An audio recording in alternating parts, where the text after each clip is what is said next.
Southern Alabama. Summer 2024. Inside a 6 by 9 foot concrete cell at Holman Correctional Facility. The temperature hits 105 degrees.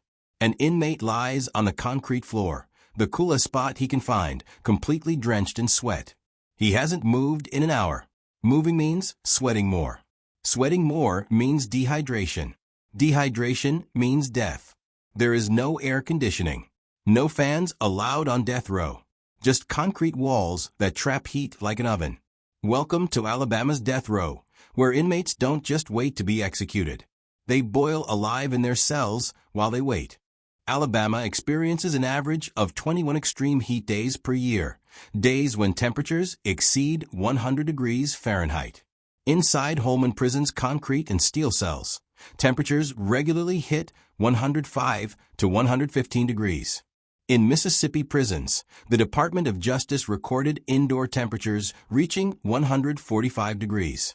Holman Prison opened in December 1969. 56 years. Not a single death row cell has air conditioning. Not one. Guards' offices? Air conditioned. Warden's office? Air conditioned. Medical unit? Air conditioned. Death row cells housing 157 condemned men waiting to die? Not a single cooling unit. This isn't an accident. This isn't a budget issue. Alabama has air conditioning. They just won't give it to the prisoners. As Ronald McKeithen, who served 37 years at Alabama's Donaldson Correctional Facility, told reporters, there is air conditioning in Alabama prisons, but it's just not being sent to the Alabama prisoners. Subscribe now. This story will shock you. Hit that notification bell. Dandridge served 19 years in Alabama prisons. He describes what 100-degree heat does to human beings locked in concrete boxes. There have been times when I had to just lay in bed and not move because as soon as I moved, you just started sweating so bad, Dandridge recalls. I have seen dudes just fall out. It is scary. It is pathetic how hot it is in the dorms, and they won't do anything about it. Fall out. That's prison slang for heat exhaustion collapse. When your body overheats to the point that you lose consciousness and drop to the floor. Dandridge watched it happen regularly. Inmates would be walking to chow hall. Suddenly they'd stumble, then collapse. Guards would drag them to medical. Sometimes they recovered. Sometimes they didn't. In the summer of 2007, Alabama tracked 13 heat-related deaths across state prisons. 13 men cooked to death inside their cells. Officials called them heat-related incidents. Inmates call it murder by negligence. Heat stroke occurs when the body's core temperature exceeds 104 degrees Fahrenheit. The brain starts to malfunction. Organs begin shutting down. Blood pressure drops. The heart struggles to pump. Kidneys fail. Without immediate cooling and medical intervention, death follows within hours. Public health researchers at Brown University found that just one day of above-average summer temperatures is associated with a nearly 4% increase in prison deaths. For every 10 degrees above average summer temperature, prison deaths increase 5%. Suicides spike 23% in the 3 days following a heat wave. The heat doesn't just kill through stroke. It drives mental illness. It triggers violence. It destroys hope. Inmates describe extreme heat as being locked in hell. Cells are suffocating convection ovens and constant misery. In Texas, where most prisons lack air conditioning, at least 23 incarcerated people have died from heat stroke since 1998. Alabama doesn't track heat deaths separately. Officials list them as natural causes or medical emergencies. The death certificates don't mention temperature. But inmates know. They're watching people cook. Holman Correctional Facility sits 10 miles north of Atmore, Alabama, surrounded by pine trees and cotton fields. No shade, no breeze, just brutal southern sun beating down on concrete and steel. Prison construction creates what inmates call the oven effect. Concrete absorbs heat during the day and radiates it all night. Steel doors and bunks become too hot to touch. The cell walls literally sweat. Condensation forming on concrete surfaces as moisture tries to escape. Inmates sleep on floors because metal bunks are too hot. They pour water on their sheets, trying to cool down through evaporation. It works for maybe 10 minutes. Then, the heat returns. Nighttime brings no relief. The concrete that absorbed 110-degree heat all day releases it slowly into the cells all night. Inmates lie awake in 100-degree darkness, listening to others moan from heat exhaustion. Morning comes. The sun rises. The cycle repeats. Day after day. Week after week. Month after month. Some have endured Alabama summers on death row for 20, 30, even 40 years. Imagine cooking slowly for 40 years. Ronald McKeithen served 37 years at Alabama's Donaldson Correctional Facility. He's now a reentry coordinator at Alabama Appleseed Center for Law and Justice, advocating for prisoners still suffering in the heat. McKeithen describes the desperate measures inmates take to survive. Showers don't help. The water runs hot. Ice machines mysteriously break every summer according to inmates. For some reason, whenever it was summer, the ice machine stopped working, McKeithen reports. Guards occasionally deliver ice to cells. Occasionally, maybe once a day if inmates are lucky. The ice melts in minutes in 110-degree cells. McKeithen saw inmates in the mental health ward, where air conditioning exists because certain psychiatric medications can be fatal when combined with extreme heat. The mental health ward is typically one of the few spaces in prison where air conditioning is provided, as the heat can interact fatally with certain medications, McKeithen explains. The message is clear. Alabama knows extreme heat kills. They install AC where liability exists. Everywhere else, inmates can cook. David Lowe spent 21 years in Alabama prisons for a life sentence on drug trafficking charges. He witnessed the extraordinary lengths inmates go to for any relief from heat. They might pay somebody $50 to tear the microwave up just for them to get the motor out of the microwave to make themselves a fan, Lowe recalls. They would rather not eat and make a fan. That is about the craziest thing I have seen. Read that again. Inmates would destroy the only way to heat food. Go hungry just to extract a small motor to create airflow. That's not discomfort. That's desperation. That's torture driving people to choose starvation over heat. Commissary sells small fans for $34.50. Death row inmates aren't allowed them. Security risk, officials claim. The fan could be weaponized. So death row sits in oven-like cells while general population inmates at least have the option to buy inadequate fans. The cruelty isn't accidental. It's policy. Documentary producer Hillary Heath visited Holman in 2006 for MSNBC's Lockup series. She describes entering the prison kitchen in late June. Southern Alabama's 100-degree temperatures had begun to set in, Heath reports. The hottest place by far was the kitchen, where inmate workers sweated out for hours each day. The kitchen felt like a sauna. Industrial ovens cooking food for hundreds of inmates. No ventilation. No air conditioning. Inmates working 8-hour shifts in temperatures exceeding 120 degrees. Heath watched kitchen workers completely drenched, their clothes soaked through, sweat pooling on floors, inmates stumbling from heat exhaustion. One worker told her, "I can't wait to transfer out." Even the worst jobs in general population were better than the kitchen. But here's the sick irony. Kitchen jobs are considered good jobs at Holman because inmates get paid a few cents per hour. The alternative is sitting in a 110-degree cell doing absolutely nothing. So inmates volunteer for the sauna kitchen. They risk heat stroke for 2 cents an hour. Because anything is better than isolation in the heat. Extreme heat doesn't just cook bodies. It destroys minds. Studies show disciplinary infractions increased dramatically in summer months. Aggression spikes. Violence escalates. Rational thinking deteriorates. We've seen that disciplinaries tend to go up in the summers, reports criminal justice reform advocate Carla Crowder. People tend to get more agitated in the summers, and that means there will be more fights, there will be more general issues. The U.S. Department of Justice investigation of Mississippi prisons tied at least one inmate suicide directly to excessive heat. Imagine being confined to a 6 by 9 foot cell. 115 degrees. No escape. No relief. For days, weeks, months, your mind starts breaking. Paranoia sets in. Depression deepens. Some inmates bang their heads against walls. Others scream all night. A few hang themselves. Officials write suicide on the death certificate. They don't mention the heat that drove the person insane. Heat torture is a war crime under international law. But Alabama does it to 157 death row inmates every single summer and calls it constitutional.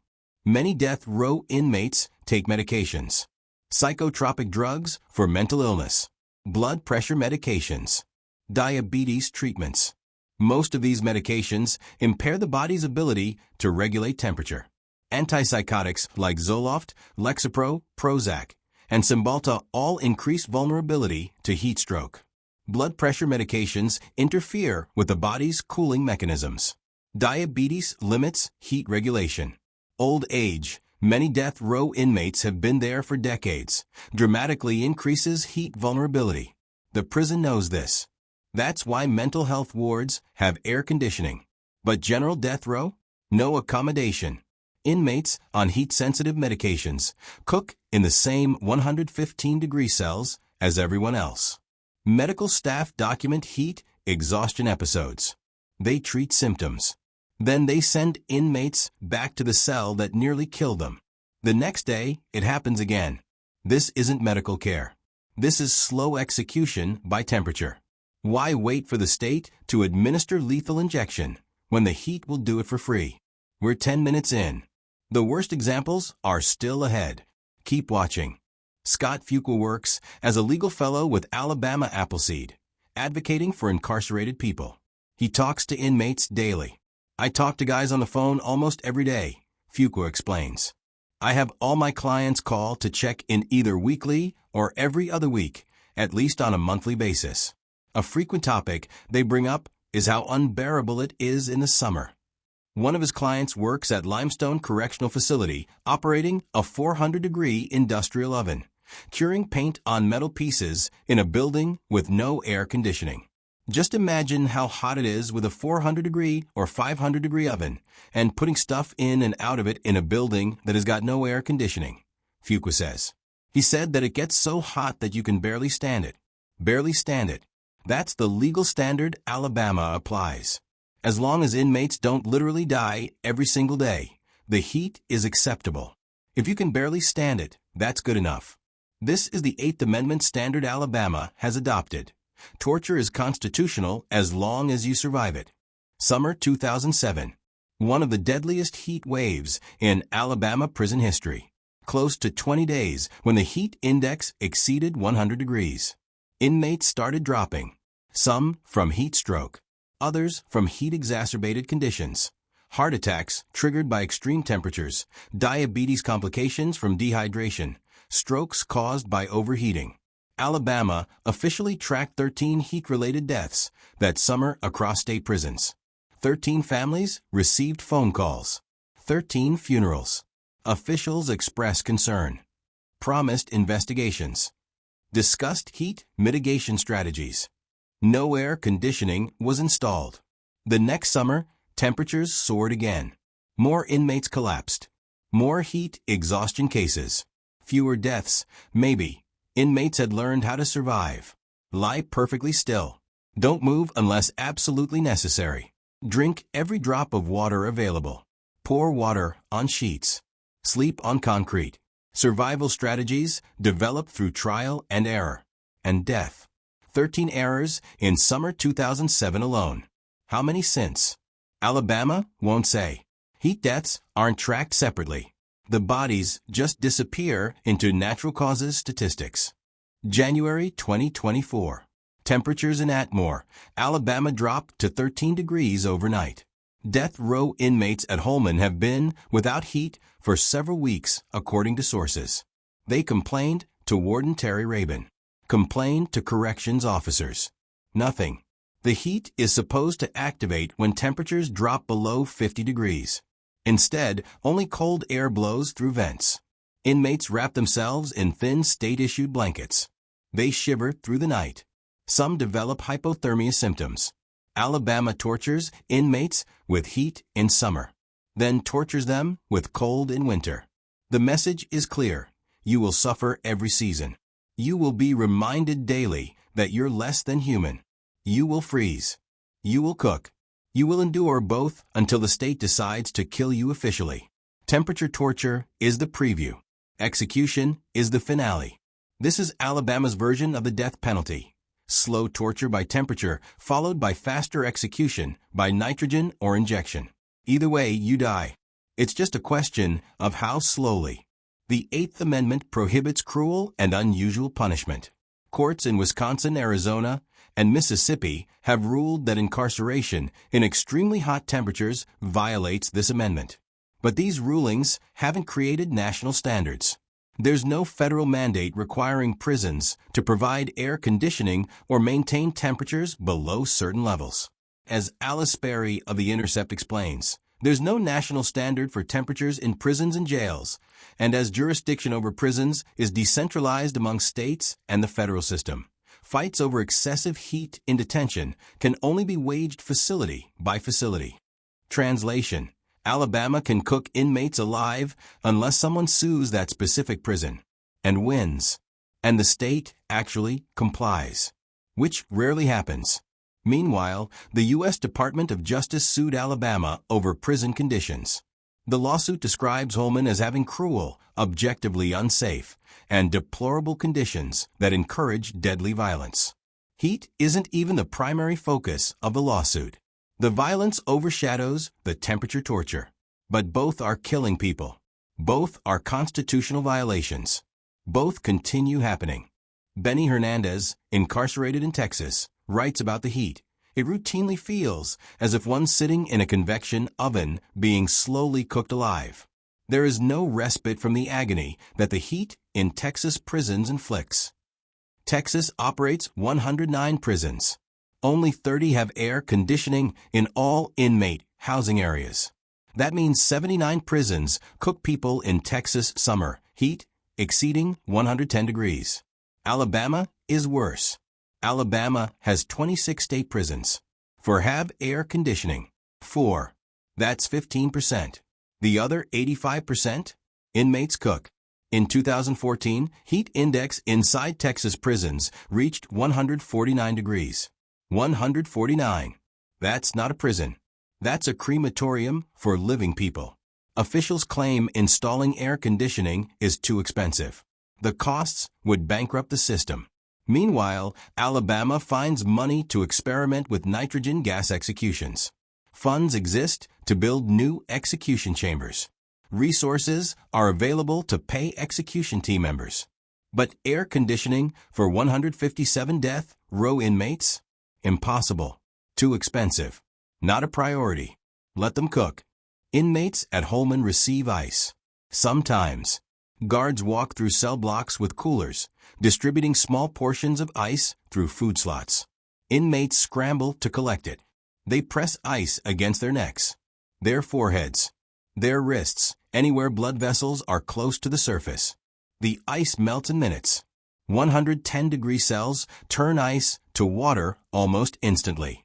Some inmates save ice to drink later when the water gets warm. Others pour melted ice water on their sheets for temporary evaporative cooling. The ice game is psychological torture. It proves the state knows inmates are suffering. It proves relief is possible. But the relief is inadequate, inconsistent, and humiliating. Guards control the ice. Inmates who complain might not get any. Inmates who file grievances might be forgotten during ice distribution. The ice isn't compassion. It's proof that Alabama tortures its death row inmates deliberately. They could install air conditioning. They choose ice cubes instead. Because making inmates beg for ice is part of the punishment. Staying hydrated in 115-degree heat requires drinking water constantly. But the water isn't cold. It runs warm, sometimes hot, from pipes that sit in 110-degree walls. Inmates describe running water for 5 minutes just to get it slightly cool. By the time they fill a cup, the water is already warming from ambient temperature. Drinking warm water in extreme heat doesn't hydrate effectively. The body needs cold water to cool internally. Warm water makes you sweat more. Sweating more requires drinking more.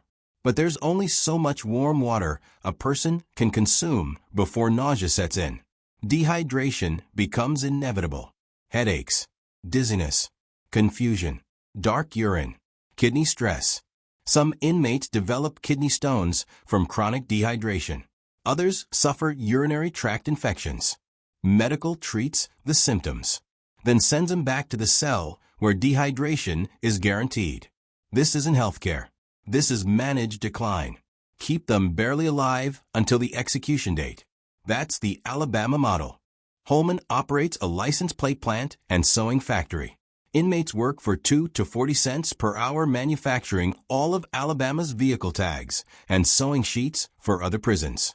They work in buildings without air conditioning. Industrial machines generate additional heat. Stamping presses. Industrial sewing machines. All producing heat. Inmates work 8-hour shifts in temperatures exceeding 120 degrees.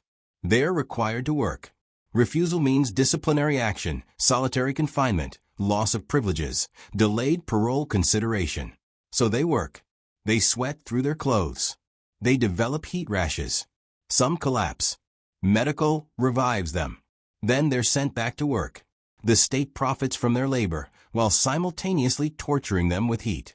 Every license plate on Alabama cars is made by inmates working in oven-like conditions. Stars fell on Alabama, the state motto stamped on every plate. For inmates making those plates, the stars fell long ago. Now they're just slowly cooking to death while producing revenue for the state that's condemned them. Climate change is making prison heat torture worse every year. According to a 2019 study by Environmental Research Communications, the number of days annually with heat indices higher than 100 degrees Fahrenheit could double or triple by 2050. Alabama already averages 21 extreme heat days per year. By 2050, that could be 42 to 63 extreme heat days annually. Inmates who are on death row today waiting for appeals will experience increasingly deadly summers. The cells that hit 115 degrees now might reach 125 or 130 degrees within a decade. Without air conditioning, death row becomes a de facto execution method. Why bother with nitrogen gas or lethal injection? Just let climate change cook them. It's slower, crueler, and Alabama doesn't have to pay for execution drugs. The heat does the work for free. Scientists predict 2024 might be the hottest year on record. For death row inmates at Holman, that means this summer might kill more than any execution chamber. Inmates at Holman launch a prison strike. They refuse to work, refuse to manufacture license plates, refuse to sew sheets. They demand better conditions, better wages for forced labor, an end to the violence and heat torture. The strike spreads to more than 10 states across the country. Media covers it briefly. Politicians promise investigations. The strike eventually ends. Some reforms were discussed. None addressed air conditioning. Violence decreased temporarily after increased staffing. But the heat? Still there. Still cooking inmates every summer. Still driving people insane. Still causing heat exhaustion, kidney damage, heart attacks. The strike proved inmates could organize, could demand humanity, could draw national attention to torture happening inside American prisons. It also proved that attention doesn't equal change. The public learned about conditions at Holman, then forgot. The news cycle moved on. The heat stayed. Inmates are still cooking, still suffering, still waiting for the air conditioning that will never come. We're halfway through. The most disturbing details are still coming. Keep watching. 13 states lack universal air conditioning in their prisons. Alabama, Arizona, Florida, Georgia, Kansas, Kentucky, Louisiana, Mississippi, Missouri, North Carolina, South Carolina, Texas, and Virginia. These states collectively house hundreds of thousands of inmates. Most in southern states, where summer temperatures routinely exceed 100 degrees. The states claim air conditioning is too expensive. Texas estimates it would cost $500 million to air condition all state prisons. That breaks down to about $3,500 per inmate for installation. Alabama won't even release cost estimates. Officials simply say it's not feasible. Meanwhile, Alabama spent millions pioneering nitrogen gas execution. Millions on legal battles defending death penalty methods. Millions on execution team salaries. But $3,000 per inmate for air conditioning? Impossible. The priorities are clear. Alabama values execution innovation over inmate survival. They'll spend millions finding new ways to kill people. But they won't spend thousands to stop killing people with heat. That's not about budget. That's about cruelty as policy. The United Nations considers heat torture a form of cruel, inhuman, and degrading treatment. International law prohibits it. The Geneva Conventions classify it as a war crime. But Alabama isn't bound by international law regarding domestic prisoners. The state can legally do things to inmates that would constitute war crimes if done to prisoners of war. That's the paradox of American criminal justice. Enemy soldiers have more protections than American citizens convicted of crimes. If a U.S. military unit locked enemy combatants in 115-degree cells with no air conditioning, no water, and no relief for months, that would be international news. War crimes tribunals, sanctions, global condemnation. But Alabama does it to American citizens on death row. And it's legal. Activists from organizations like the Alabama Appleseed Center and the Equal Justice Initiative document conditions. They file reports. They pressure legislators. They sue in court. Sometimes they win small victories. Usually, nothing changes. The torture continues. The heat persists. The bodies keep piling up. Alabama lawmakers offered no legislative proposals in recent years to install universal air conditioning in state prisons. No bills. No funding discussions. No reform plans. The state announced intentions to build 3 new regional prisons to replace aging facilities like Holman. The new prisons will have central air conditioning according to officials. But construction timelines stretch years into the future, maybe a decade. Meanwhile, the current 157 death row inmates will cook. Some will die from heat before execution dates arrive. Others will survive summers that each year get hotter. By the time new prisons open with air conditioning, many current inmates will be dead. That's the plan. Don't fix the heat torture. Just build new facilities eventually. Let the current generation of inmates suffer until they die. Then claim the new facilities prove Alabama cares about humane conditions. It's death penalty by delay. By the time relief arrives, the people who needed it are gone. Alabama Department of Corrections won't discuss heat deaths on record. Spokespeople provide generic statements. Staff provides ice to inmates. Some areas have air conditioning. New facilities will have central HVAC, but they won't answer specific questions. How many inmates died from heat-related causes in the past 10 years? No answer. What's the hottest temperature recorded inside death row cells? No data released. How many heat exhaustion incidents occurred last summer? No comment. Why do guards' offices have air conditioning but death row cells don't? The question is ignored. The silence is strategic. Acknowledging the heat problem means accepting legal liability. It means admitting inmates are being tortured. It means opening the state to lawsuits. So they say nothing. They install no air conditioning. They distribute inadequate ice. They watch inmates cook. They write natural causes on death certificates. And they maintain plausible deniability. We didn't know it was that bad. We provided ice. They must have had pre-existing conditions. The heat was just a contributing factor. Not torture. Never torture. Just unfortunate circumstances. Sitting in a convection oven, being slowly cooked alive. Cells are suffocating. No respite from the agony. It is scary. It is pathetic. I had to just lay in bed and not move. I have seen dudes just fall out. You can barely stand it. Being locked in hell. constant misery. This is how inmates describe summer at Holman. These aren't exaggerations. These are statements to lawyers, advocates, and investigators. These are sworn testimonies and lawsuits. These are phone calls to family members. These are letters smuggled out of the prison describing conditions. Every summer, the descriptions get worse. Every year, climate change makes Alabama hotter. Every heat wave, more inmates suffer. Some die. Most survive, permanently damaged. Kidneys ruined from chronic dehydration. Hearts weakened from heat stress. Minds broken from prolonged suffering. They don't die in one heat wave. They die slowly over summers. Death by 1,100-degree days. Alabama has made a choice. The state has chosen to torture death row inmates with heat. This isn't accidental. This isn't a budget constraint. This is policy. Alabama knows the heat kills. They install air conditioning where liability exists, mental health wards where heat-sensitive medications create legal exposure. They air condition guard offices to prevent staff complaints. They cool administrative buildings.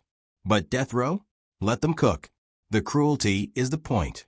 The suffering is intentional. These men are condemned to die. Alabama has decided they should suffer maximum torment before the execution date arrives. Heat torture is the preview. It's the warm-up act. It's the daily punishment while waiting for the finale in the execution chamber. 157 men currently endure summers at Holman. Some have been there for 20, 30, 40 years. They've cooked through dozens of Alabama summers. They've survived heat waves that killed others. They've adapted. They've learned survival strategies. Lie perfectly still. Conserve energy. Drink every drop. Sleep on concrete. Don't move unless absolutely necessary. These aren't coping mechanisms. These are survival tactics developed through torture. This is what Alabama demands of death row inmates.